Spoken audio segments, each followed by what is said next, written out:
E.T. Unearthing a Mystery Yard of Atari, Tim Hi, Lapetino. I'm Jeremy, and this is Video Gamers Oasis on TikTok. If you're watching this for the first time, really hi, the worst game welcome. Ever?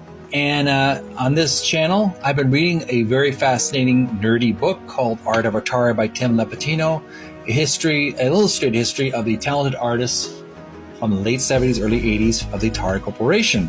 And we've been reading page 155 and page 156, E.T. the Unearthing a Mystery. If you're interested in that nerdy stuff, keep listening. Otherwise, move on to something else. And we're on page 156. Question number 3. Was E.T. really the worst game ever?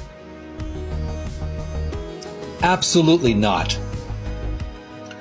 Programmer Howard Scott Warshaw did an admirable job creating this game. But in the end, he was, next column, he was most likely set up to fail. Warshaw was one of Atari's star programmers, creating the original Atari game Yar's Revenge, and was no stranger to movie games, having designed the movie licensed version of another Spielberg property, Raiders of the Lost Ark.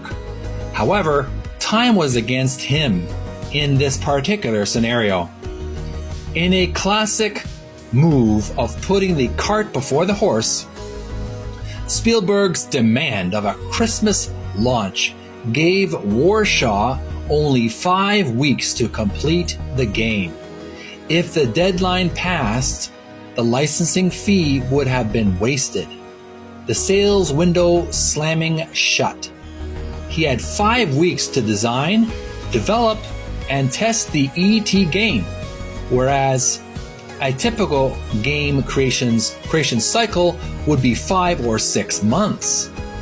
With those constraints built in from the outset, Warshaw managed to put together an engaging and groundbreaking adventure game.